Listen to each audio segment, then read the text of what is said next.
O João, a gente gosta de gente que dá presente. O Humberto é um parceiro querido, e eu contando para ele de alguns anseios, alguns desejos, ele disse: Vivi, acho que eu consigo te ajudar para dar à audiência um conteúdo extraordinário na abertura. Eu descobri, achei que ele era mineiro, né, do negócio, é economista-chefe da FIENG. Quando a gente pensa em economista, talvez a gente pense numa figura, por conta da capacidade de sintetizar um economês que no dia a dia é difícil, e a gente só entende ele, às vezes, quando pesa no bolso, né? Mas é incapaz, ali, devido à complexidade do nosso cenário, de ter noções do que está acontecendo e fazer a leitura melhor. Não existe uma leitura correta, mas uma leitura melhor do que está à nossa volta para nos ajudar a comprar e vender melhor e mais. Senhoras e senhores, João Gabriel, palmas para eles. In my soul, in my sea, in my life, in my soul, in my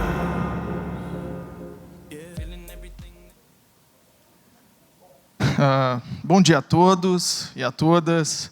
Primeiramente, gostaria de agradecer o convite. É uma oportunidade muito boa, né, para falar sobre economia. Nós que somos economistas, e aqui só vou abrir um aspas, eu sei que a imagem do economista, em geral, não é muito boa, né? Somos tratados como percussores, né? Percussores do apocalipse. Eu já adianto para vocês que eu não sou dessa turma, tá? Eu gosto de notícia boa. Mas é claro que a gente não pode fugir da realidade. Bom, o que eu vou apresentar aqui hoje para vocês? Eu vou falar um pouquinho sobre conjuntura econômica, e a ideia aqui é justamente tentar traduzir aquele economês chato e difícil, tentando entender os principais fatores que explicaram, né, a atividade econômica em 2023, e, a partir disso, a gente traçar os possíveis cenários para esse ano. Bom, eu tenho cerca de 30 minutos, é um período muito curto. Se houver um tempo, né, no finalzinho eu quero trazer uma perspectiva muito interessante, que é uma avaliação mais estrutural sobre a economia brasileira como um todo, tá bom? Então, sem delongas. O primeiro ponto, né, que eu acho fundamental para a compreensão da dinâmica econômica, e isso a gente olhando para o ano de 2023, é olhar como evoluíram as expectativas com relação à atividade econômica em 2023. Lá no início do ano, aí mais precisamente no dia 2/1 de 2023, era consenso no mercado que a economia brasileira iria crescer algo em torno de 0,5%, 0,8%. Inclusive com algumas instituições de renome do Brasil sinalizando a possibilidade de recessão. Mas hoje, aqui eu peguei o último dado do Boletim Focus, a expectativa e consenso, e provavelmente será isso, a economia brasileira deve crescer algo em torno de 3%. Então, uma mudança muito significativa. Saímos de 0,5 para 3, 2,5 pontos percentuais de diferença. E é natural. Vamos retomar aqui, lá no início do ano passado. Qual que era a conjuntura naquele momento? Nós víamos de um processo de eleição um pouco conturbado, com uma polarização muito grande, e naquele período de transição, o governo, enfim, o Congresso de maneira geral, aprovou uma PEC que liberou 140 bilhões de reais, sem dizer de onde viria os recursos para financiar esse gasto suplementar.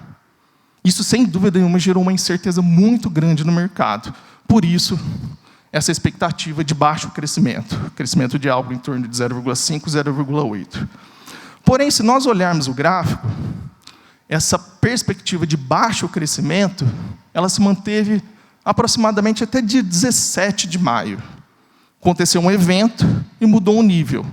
Então, as expectativas subiram para algo em torno de 2%. Ela se manteve mais alguns meses, e um novo choque mudaram as expectativas do mercado, crescendo algo em 3%.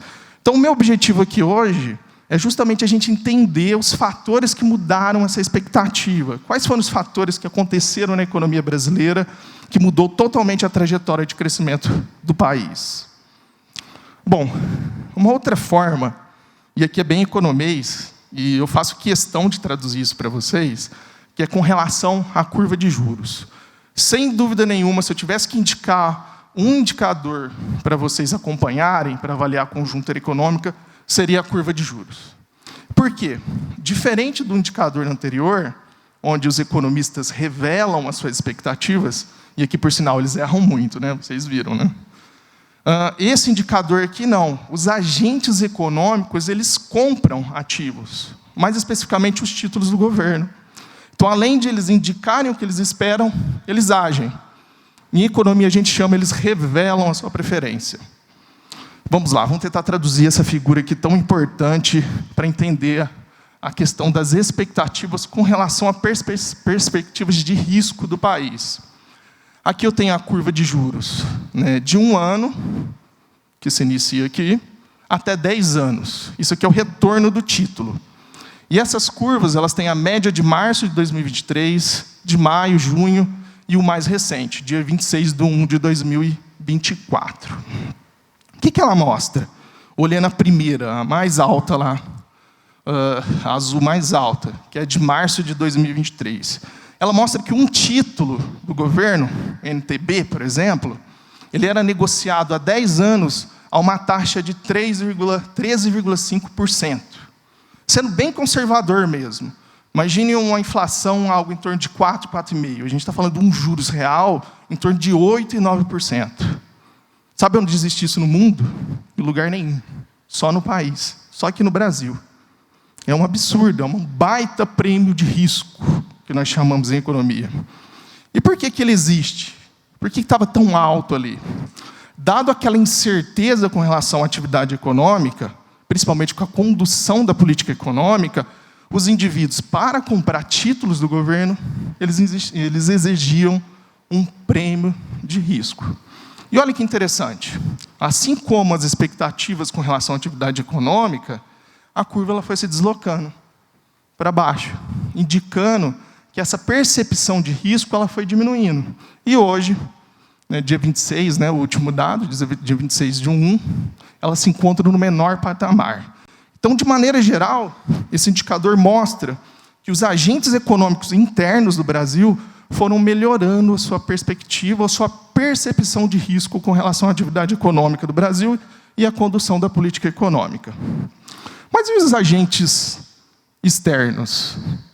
Aqui eu gosto de usar esse indicador aqui, o Credit Default Swap, ou como muitos economistas chamam, CDS.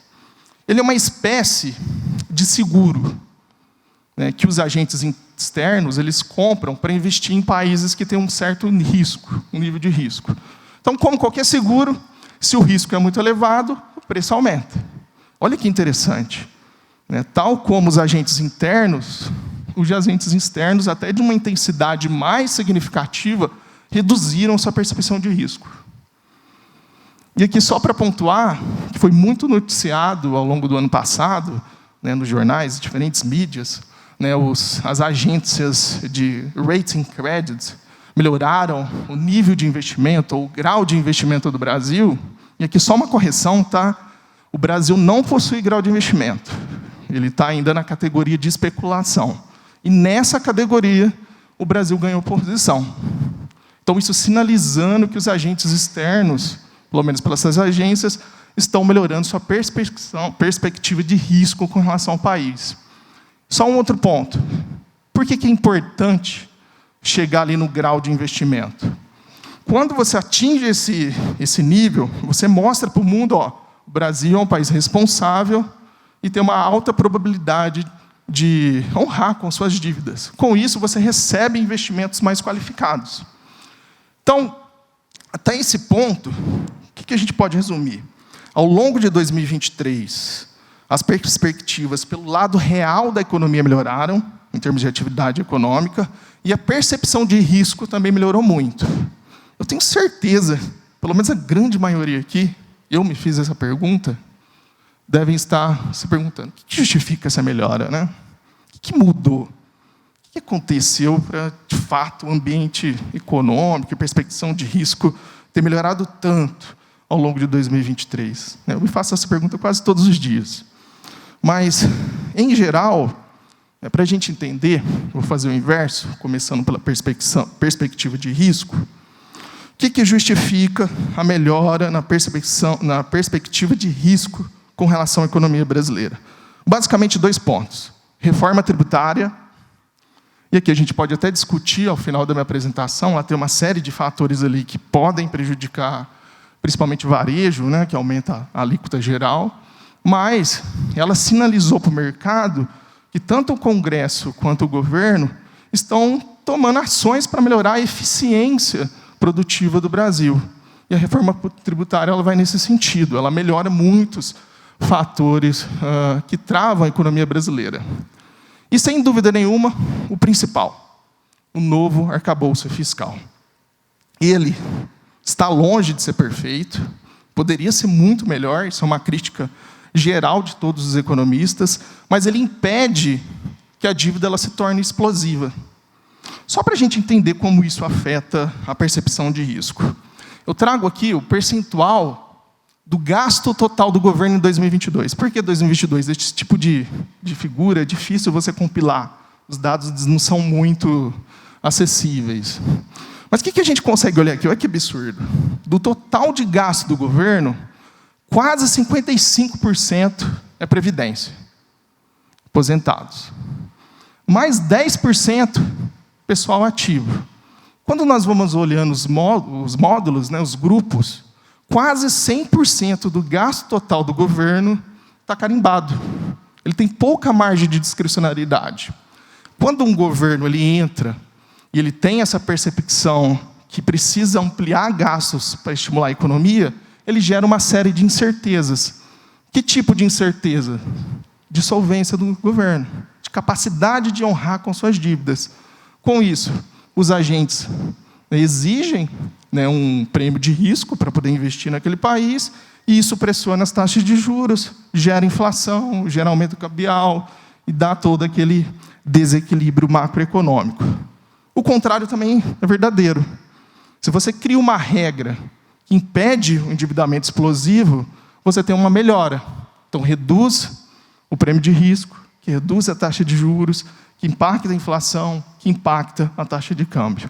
Então, sem dúvida nenhuma, o novo arcabouço fiscal não é perfeito, mas ele contribuiu muito para a redução da percepção de risco, né, tanto dos agentes internos quanto externos. Mas, e pelo lado da economia real? Né, pelo lado da economia de quem produz, de quem consome, de quem realiza investimentos?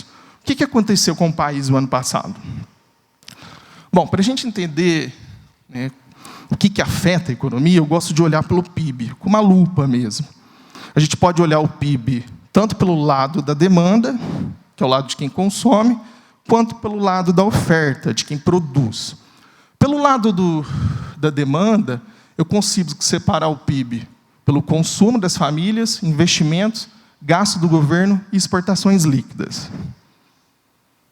Aqui estão as projeções, tá? Deve variar um pouquinho, mas isso aqui deve ser mais ou menos o resultado do PIB em 2023.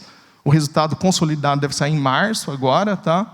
Mas o PIB do Brasil deve crescer 2,9%, com o consumo das famílias crescendo 3,3%, e ele tem um peso de 63% no PIB. Então, isso puxou a economia brasileira.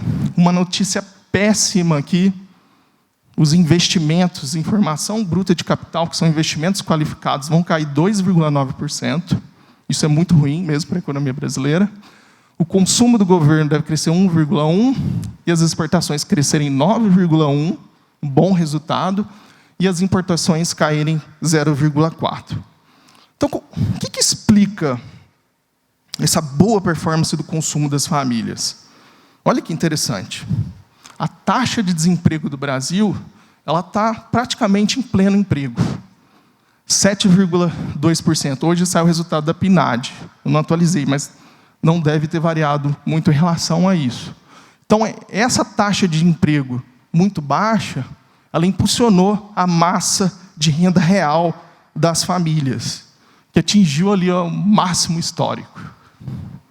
Então, as famílias estão consumindo, elas têm renda, elas estão consumindo. Boa parte da renda, principalmente que vem do trabalho, ela é convertida em consumo. Mas um outro ponto, que eu acho mais interessante, isso tem que ficar bem claro, é o quanto o governo tem estimulado a atividade econômica. Quando a gente olha aqui as transferências de renda, eu estou falando especificamente Bolsa Família, Auxílio Emergencial, Auxílio Brasil, enfim, independente do nome, se a gente pegar de 2016 a 2019, o governo gastou cerca de 45 bilhões de reais, em média, né, por ano. Quando a gente olha 2023, em termos reais, tá, gente? Foram 170 bilhões de reais. E uma característica geral dessas transferências é que quase 100% dela é gasto em consumo. Gasto com alimento, moradia, de uma maneira geral. Então, isso aqui foi na veia mesmo. Estímulo do governo, transferência de renda e gasto do governo. Olha uma outra consequência que isso tem gerado no mercado de trabalho. É a taxa de participação. Como há um excesso, isso aqui é uma hipótese, tá? De uma transferência de renda, a taxa de participação no mercado de trabalho está caindo. Porque as pessoas têm uma renda média ali de R$700 da transferência, que é o valor, o ticket médio por família, a taxa de participação tem caído. Isso tem pressionado os salários reais. Então, você tem toda essa dinâmica sendo impulsionada pelo governo. Isso explica o consumo, o crescimento de 3,3%. Bom, investimento, que é uma notícia não tão boa para o país. Por quê? Esse tipo de investimento, se vocês entrarem lá nas contas nacionais, ele é dito como formação bruta de capital fixo. O que significa isso? É investimento em substituição de máquina, estoque. Você troca aquela máquina que já está ociosa, não está, enfim, operando muito bem, por um maquinário mais sofisticado. Então, ele impacta diretamente a produtividade. Olha a taxa de investimento líquido do Brasil nos últimos anos. Um patamar muito baixo. Isso significa que teremos problemas de um crescimento sustentável daqui a alguns anos, com baixíssima produtividade. E, sem dúvida nenhuma, isso é um grande gargalo para a economia brasileira. Bom, quando nós olhamos as exportações líquidas, que é a diferença entre exportação e importação, olha que interessante. Quando a gente olha a série histórica, ela está num patamar muito elevado.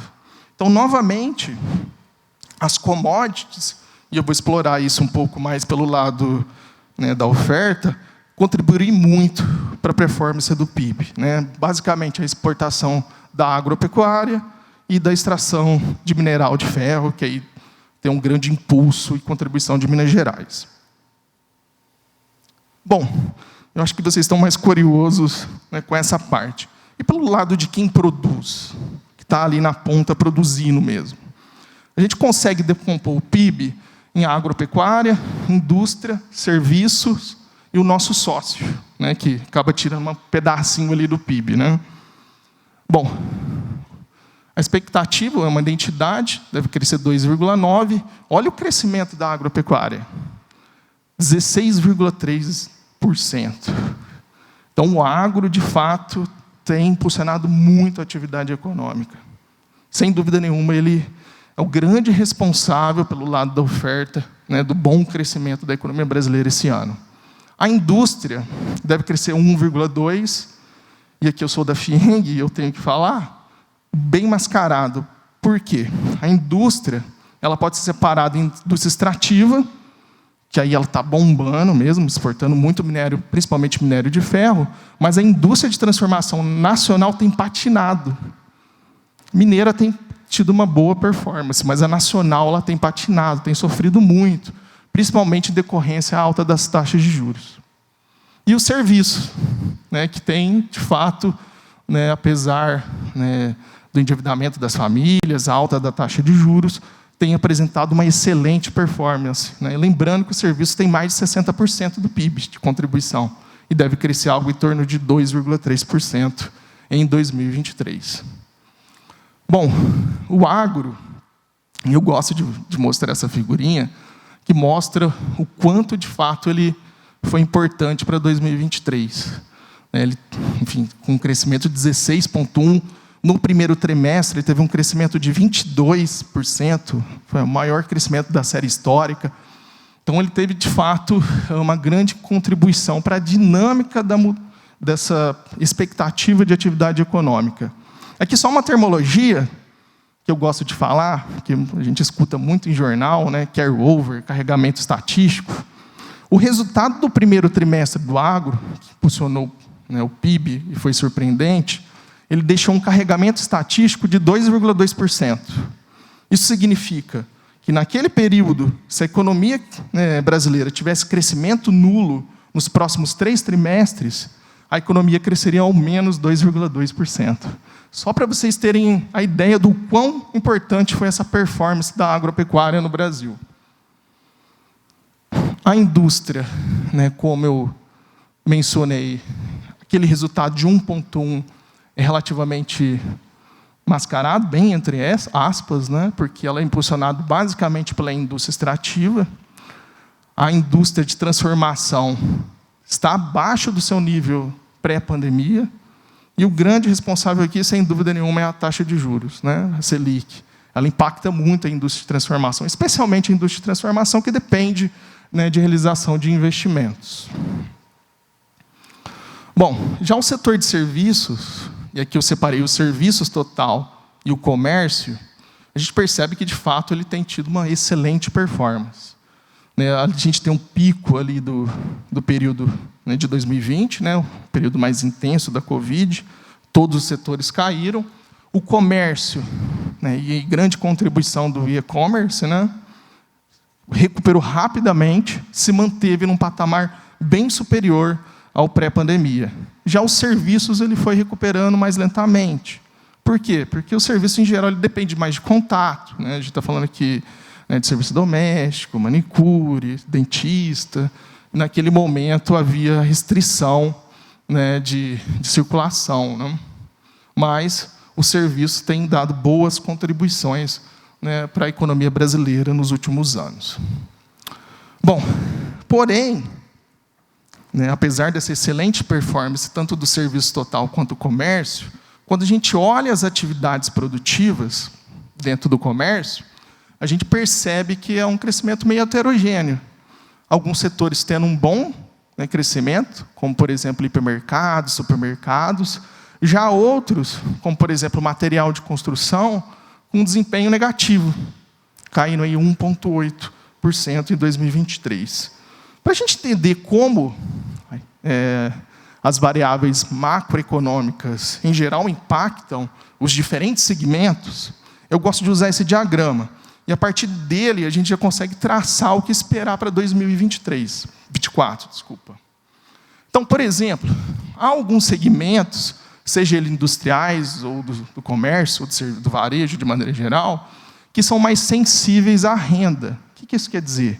Se a renda da população aumenta, eles são mais impactados. Se ela cai, né, esses segmentos são mais impactados também. Então, por exemplo, alimentos, bebidas, vestuários, hipermercados, artigos farmacêuticos, equipamentos e materiais para escritório são muito sensíveis à renda. Já outros são mais sensíveis ao crédito. Por quê? Porque eles precisam de capital, recurso para realizar aquele investimento, aquele gasto. Aí entra, por exemplo, material de escritório, construção civil, automotivo. Já outros, aí estão ligados mais à indústria, né, são mais sensíveis ao setor externo, como alimentos, mineração, papel, celulose, e parece um pouco contrassenso, mas é comum, esses setores são mais sensíveis ao crescimento econômico, que seria máquinas e equipamentos, metalurgia, equipamentos e transporte. O que é esperado, começando aqui, né, as perspectivas, né, para o setor externo em 2024? Aqui eu tenho a projeção, né, do FMI, né, e a expectativa do FMI é uma leve desaceleração, né, saindo de um crescimento de 3% em 2023 para um crescimento de 2,1%. E uma notícia muito ruim aqui para Minas Gerais, né? A China, ela deve desacelerar. Tem uma desaceleração relativamente forte por conta de problemas, né, com o setor imobiliário lá.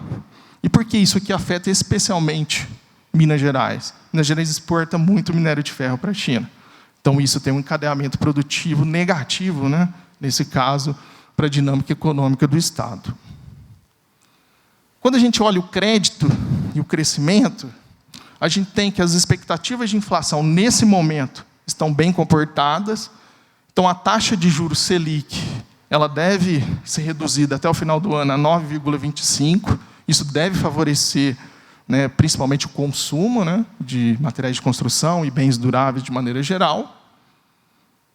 A renda tem fator positivo e negativo, né? Quando a gente olha o endividamento das famílias, aí ele é especialmente importante para o varejo, principalmente, a gente percebe que o endividamento das famílias está caindo. Porém, eles estão em um patamar muito elevado, né? Mas há uma recuperação nesse sentido. A inadimplência das famílias também, né, tem caído, mas ainda se mantém num patamar muito elevado. Então, teremos uma leve contribuição, podemos ter, né, uma leve contribuição da renda nesse sentido. Em resumo, né, quais são os fatores positivos, né, que podem dar maior dinâmica para a economia brasileira em 2024? Taxa de desemprego ainda muito boa, bombando. O aumento da massa de rendimentos, né, estou falando de salários, rendimento das famílias, e a expansão do governo, né, de gastos do governo, que é a Bolsa Família, aumento do salário real mínimo, tudo isso é convertido em consumo e gera um impacto econômico, pelo menos de curto prazo. Do lado negativos, né, apesar da redução na taxa de juros, ela ainda se mantém um patamar muito elevado. Isso tem um impacto negativo. O endividamento das famílias, apesar da melhora, ainda se mantém num patamar muito elevado. E, sem dúvida nenhuma, o risco fiscal. Esse eu acho que pode ser a grande pedra na dinâmica de crescimento econômico em 2024. Ontem foi divulgado o déficit do governo. Ele bateu 230 bilhões de reais, 2,1% do PIB. É um dos maiores da série histórica do PIB. Só para a gente relembrar, na verdade, precisa ser relembrado, no período da Dilma foi algo mais ou menos assim. A gente sabe o que isso causou para a economia, desaceleração econômica, desemprego. Então, de fato, precisamos estar atentos ao risco fiscal e às consequências negativas que isso pode se desdobrar para 2023. Com isso, só para pontuar, as nossas projeções é um crescimento mais modesto. O Brasil deve crescer 1,6%, a agro, né, desacelerando bastante, né, depois de um crescimento muito robusto esse ano, de 1,6%, a indústria 2% e o serviço 1,5%. Minas Gerais, né, deve ter um crescimento um pouquinho melhor, de 1,9%, o agro 2%, a indústria 2,4% e o serviço 1,6%. Bom, eu tenho mais alguns minutinhos, mas eu acho extremamente essencial sair agora um pouquinho da conjuntura e entrar um pouquinho em alguns aspectos estruturais. E aqui eu vou fazer aquela parte do economista precursor do Apocalipse. Então, bom, tenho certeza que todos aqui, né, devem sentir isso. O empresário ele sente muito, né, como esses fatores estruturais afetam a vida de vocês. Que é déficit de infraestrutura, questão de logística, né, péssima no Brasil, elevada carga tributária, insegurança jurídica, custos ocultos, que é hora para pagar as obrigações trabalhistas, licenciamento ambiental. Acho que todo mundo aqui sente isso na pele todo dia. Todos os empresários reclamam isso muito, e é verdade. Isso aqui limita muito o crescimento do país. Porém, eu gostaria de falar de um tema muito interessante e muito importante, que tem limitado muito a dinâmica de crescimento do país, que é a baixa produtividade do trabalho. Bom, quando nós olhamos a produtividade do Brasil e comparamos aos Estados Unidos, o Brasil, pasmem, tem 25% da produtividade dos Estados Unidos.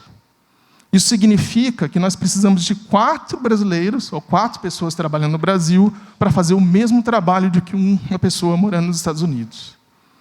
Não existe competitividade assim, gente. E sabe o que é o pior? Você pode falar, você está sendo injusto, né, João? Você está comparando o Brasil com os Estados Unidos? É uma outra realidade. Você não pode fazer isso. Tá, então vamos comparar com a América Latina. O Brasil tem menor produtividade que a média da América Latina. Quando nós olhamos, né, os principais países da América Latina, Argentina, México e Chile, o Brasil tem uma produtividade muito menor do que esses países. O Brasil só tem maior produtividade que a média dos países africanos. Está aqui o grande problema e limitador da dinâmica de crescimento do país, sem dúvida nenhuma. Bom, para a gente começar a entender o porquê que o Brasil tem tanta baixa produtividade, por que isso é caótico nesse ponto, eu gosto de mostrar aqui, inicialmente, essa figura, né? Ela mostra a relação entre educação e produtividade. Claramente, eu acho que todo mundo sabe, quanto maior a educação, maior a produtividade do indivíduo. O Brasil está em uma posição muito baixa. Lá em cima estão todos os países desenvolvidos. Mas será que a educação no Brasil ela é ruim mesmo? Vamos ver alguns dados aqui. Aqui eu peguei o resultado do Sistema de Avaliação de Educação Básica do Brasil. Isso aqui realmente é terrível, tá, gente? É precursor do apocalipse mesmo. Quando a gente olha o desempenho dos alunos do 9º ano do ensino fundamental e do 3º ano do ensino médio, e aqui especialmente do 3º médio, porque a grande maioria aqui vai para o mercado de trabalho, 67%, quando nós analisamos proficiência em língua portuguesa, não tem conhecimento adequado. E aqui eu não estou falando de coisas complexas, não, de escrever poemas ou algo nesse sentido. São coisas muito simples, que é a interpretação de texto, entender piadas, crônicas, algo nesse sentido. São coisas muito elementares que esses alunos do 3º ano do ensino médio não conseguem fazer. Aí você pode falar, português, mas e matemática? Pior. 73% dos alunos do 3º ano do ensino médio não têm conhecimento adequado em matemática. Novamente, são coisas complexas? Não. São converter centímetros em metros, entender como fazer uma análise na figura.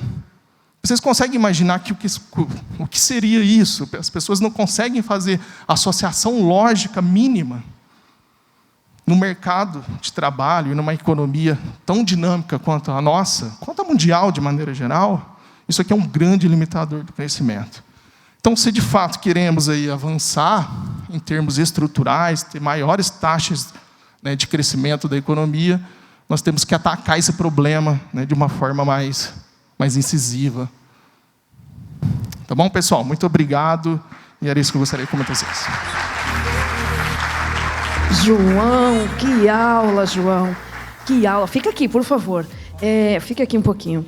Essa conversa, terminando em Linhares, com essa coisa da educação. E aqui vem a filha da professora estadual, 35 anos. E eu até comentei com o Linhares ali, tem uma frase que fala que essa coisa da educação no Brasil, da deseducação, parece ser projeto, né? Porque não muda, não evolui, e isso influencia na economia como um todo, no desenvolvimento do país. Você citou ali a parte da produtividade, e que é um impacto também na economia, né, Linhares? Linhares é uma das figuras que escreve, de vez em quando, um pouquinho sobre essa coisa da economia, do ponto de vista da empresa, do mercado. É um assombro quando você vê assim, né? É uma aula. É uma aula. João, uma coisa que me chamou a atenção aqui, que você fez questão de separar, e te agradeço por isso, puxando a indústria está vindo muito para o e-commerce, seja o B2B, seja a venda direta ao consumidor, e às vezes as duas coisas. Vem passando por um processo de transformação surreal. E saiu agora um projeto federal, do governo federal, que trata justamente sobre o incentivo para a indústria no Brasil. E tem um capítulo lá que meus olhinhos brilharam, que vem escrito sobre transformação digital da indústria. Você já deve ter virado esse negócio de ponta cabeça. Dá uma boa nova aí, porque essa indústria de transformação, quando a gente fala, acho que seria legal você traduzir essa indústria de transformação. Do que é isso, de fato, aqui no Brasil? Primeiro, começando por isso, e depois do ponto de vista, por exemplo, que a indústria hoje, quando ela vem direto, ela vira varejo. Certo? Hoje eu pego, por exemplo, né, Linhares, a gente tem acompanhado, se eu pego uma Nestlé e falo Nestlé é indústria, eu digo também. A Nestlé, só para poder destrinchar esse negócio aqui, dessa confusão do que é uma indústria ou varejo, que está ficando diluído, João. A Nestlé, ela é varejo quando ela é Nespresso, loja física, clube de assinatura. Ela é varejo quando ela é clube de café Dolce Gusto. Ela é varejo quando ela tem loja física da Empório Nestlé. E ela é B2B quando ela vende tudo isso para todos os players do negócio. O que é a Nestlé? É só indústria ou é varejo? Se eu pego a Ambev, quando ela vem direto, lá em São Paulo tem um negocinho chamado Zé Delivery. Aqui tem também, Vivi, aqui também Nossa tem? Senhora. Bicho, esse negócio, bicho, é pior do que carro do Mercado Livre. As motinhas, não é? Chega em 7 minutos geladinha. Chega geladinha, não é? E agora traz a carne do churrasco e o carvão. Mas a Ambev é também, João, eu não estou falando nem de indústria, nem sei se isso aqui, eu vou deixar a provocação da indústria de transformação para você. A Ambev é também um negocinho chamado BIS. Vocês já devem ter visto o caminhão da Ambev escrito BIS, B-E-E-S. Esse negócio é um ser diferente que vem aí, que já está aí e já está operando em mais de 30 países. Ele é um marketplace da Ambev que vende direto todos os produtos da Ambev para quem quiser, João, todos os tipos. E aí ele vende para o açougue, para a lanchonete, para o bar, para o restaurante, para a mercearia, para o mercadinho do bairro. Mas a Ambev começou a comprar direto das outras indústrias, eu estou falando de um P, na linguagem de um marketplace, o sabão em pó, o detergente, o papel higiênico, a água sanitária, e ela vende direto para esses estabelecimentos comerciais. E aí entra um negocinho aqui dentro, chamado loja oficial, porque aí a BRF, ela começou a comprar a carne da BRF, estou falando Sadia, Perdigão, Aurora, e ela vendia direto para esse negócio. A BRF olhou para um volume alto e disse, o que é a Ambev? Ela é indústria, ela é varejo, ela é serviço.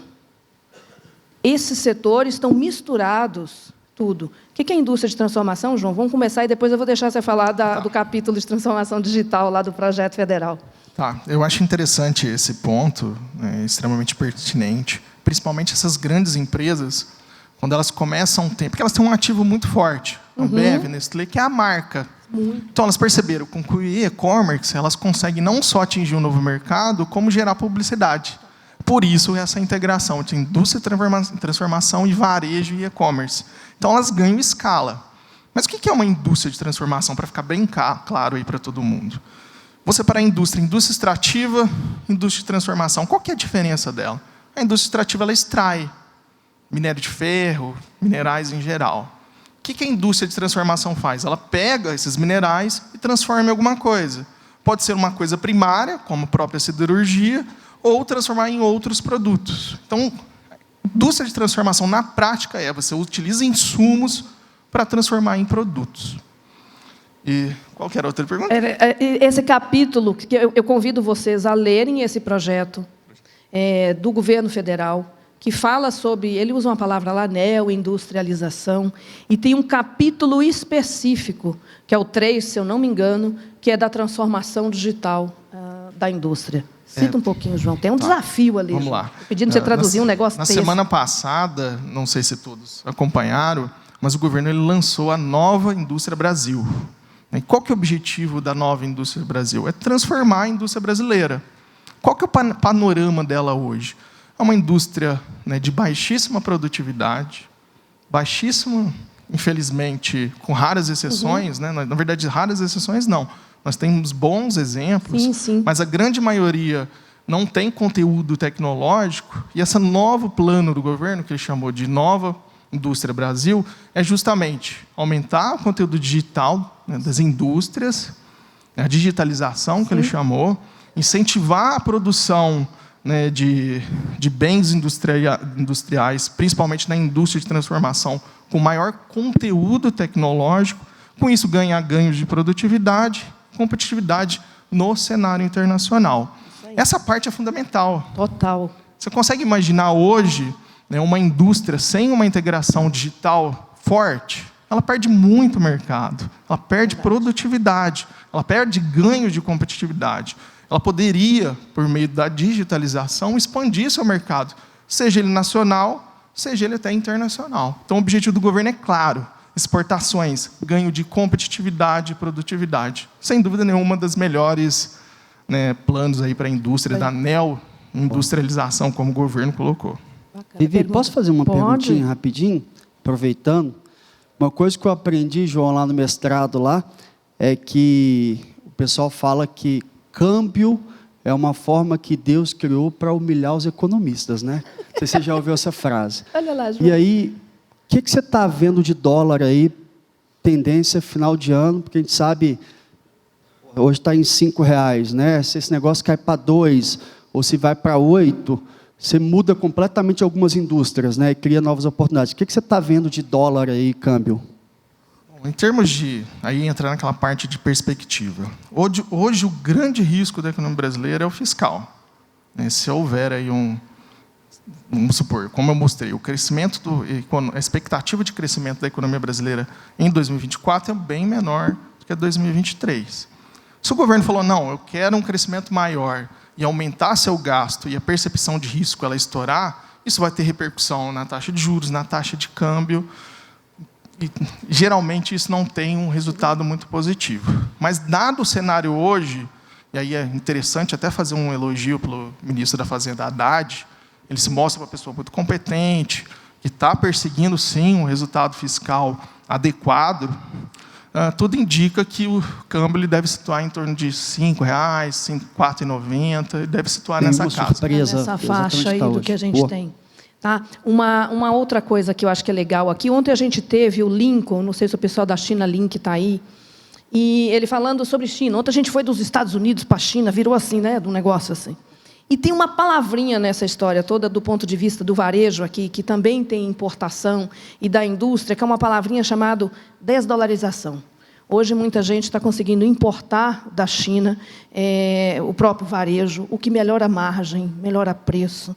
Você tem estudado um pouco sobre isso, João? Assim, porque, para o varejo, no caso, a gente tem ouvido gente que melhorou a margem. Não interessa se é 0,5%, 1,5%, 1,6%, mas de quem já tinha uma margem, numa carga tributária surreal, né, que a gente tem, também está acontecendo isso, dessa possibilidade de importar numa moeda local, principalmente para quem compra muita coisa da China, que é o que tem boa parte do varejo brasileiro. Você pode comentar um pouquinho? Claro. A China, na verdade, ela briga um pouquinho com a indústria, né? A gente tem essa... Ela é boa, ela produz de uma forma muito eficiente. Geralmente, ela não joga muito limpo, porque ela usa dumping, e isso acaba prejudicando a economia nacional mesmo. Num primeiro momento, aí eu vou fazer só uma... Por favor. Aquela que a gente está aqui para aprender, né? Eu escuto, estou repetindo e quero aprender também. Por exemplo, na maior parte das vezes a gente fala, estou importando barato. Isso é interessante. Pegar o aço. O aço, que é um produto da indústria de transformação, para não entrar no e-commerce, senão o pessoal fica com raiva de mim. Você pegar o aço, a China hoje, ela produz com uma eficiência muito maior que o do Brasil. O aço brasileiro é muito eficiente, mas ela usa algumas estratégias competitivas que não são adequadas. O governo lhe dá muito incentivo para a importação. Então, esse aço ele chega muito barato no Brasil. E ele não é por conta das empresas, é por conta de uma ação do governo. Como que você compete assim? O que está acontecendo com a siderurgia do Brasil? Ela tem caído de uma forma muito intensiva. Então, respondendo agora a sua pergunta, a inserção, né, na economia global, e não só com a China, com todos os mercados, é extremamente importante para se ter ganhos de eficiência, ganho de competitividade e produtividade. Mas é preciso olhar isso, né, essa questão. Eu estou importando, né, de uma forma que aquilo impacte positivamente o meu país? Isso, sim, eu acho que é adequado. Só um último ponto. O dólar, né, como foi colocada, a taxa de câmbio, é extremamente importante ela situar num patamar de 4,9%, 5%, Estabilidade, né? Justamente para dar previsibilidade, né, para quem está importando, para quem está exportando. Então, essa estabilidade macroeconômica é fundamental para a dinâmica, né, da atividade econômica do Brasil. Tem uma pergunta lá, João, para a gente poder fechar. Seu nome e cidade, por favor. Leandro, governador Valadares. João, primeiro, obrigado por traduzir esse economês para a gente que não é economista. Ficou bem fácil de entender os gráficos aí que você apresentou. No decorrer da sua palestra, eu acabei me perguntando o que a gente poderia fazer para poder crescer mais. Eu acho que tem muitos empresários aqui, aí a gente tem que ser inconformado de crescer 2%, 3%, 4%. Isso é muito ruim para a gente. E aí eu queria fazer 3 cenários aqui e te pedir sugestões, insights ou alguma coisa de como que a gente pode atacar a questão da produtividade, que é o que você pontuou. Primeiro, se eu penso como empresário da área de tecnologia, um dos grandes desafios que a gente enfrenta hoje com a equipe é a questão emocional. Esse é o maior desafio hoje com a área tecnológica, que é a área que eu vivo. Então, hoje, se a gente não ajudar as pessoas com esse quesito, não vai produzir, infelizmente. Se eu penso como diretor de uma associação comercial da minha cidade, antigamente, a área tecnológica tinha um problema de mão de obra. Hoje, isso é generalizado. Não tem padeiro, não tem pedreiro, não tem nada. E os que têm estão com salários elevadíssimos pela falta. E alguns setores, aí você fez uma leitura muito interessante, infelizmente, não sabe interpretar um texto, não sabe fazer conta de 1 mais 2. Então, esse outro público aí, cara, está muito difícil para poder crescer, porque aí você tem que contratar 2, 3, 4, 5 para fazer, às vezes, o serviço de 1. Se eu vou para um terceiro ponto, eu tive uma experiência no ano passado de um projeto social. A gente trabalhou com 24 adolescentes de uma favela da cidade. E aí, durante os treinamentos de tecnologia para eles, a gente foi percebendo alguma dificuldade. É porque eles não conseguiam traduzir quando a gente falava para eles fazerem um Ctrl+C e um Ctrl+V, o que é extremamente básico para todos nós aqui. Então, eu já estou indo para a digitalização. Então, eu te dei 3 cenários aqui, muito complexos, difíceis para a gente atacar a produtividade. Você teria algum insight, alguma dica, alguma sugestão diante desses cenários? Obrigado. Excelente pergunta. Desculpa, eu não via. Eu não quis Leandro, mas eu não vi a pessoa aqui no palco. Levanta aí, Leandrinho. Muito obrigado pela pergunta, excelente. Eu vou começar de trás para frente. Eu acho que as 2 últimas perguntas que você fez, ela tem um norte que eu coloquei. Educação.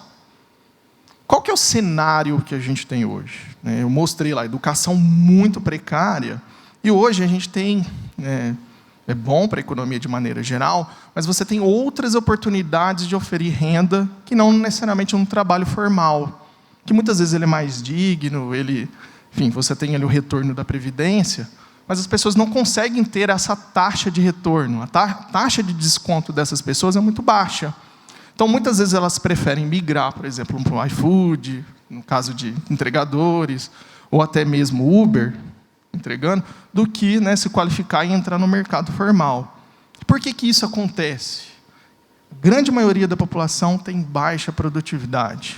E não há como aumentar salários se você não aumenta a produtividade.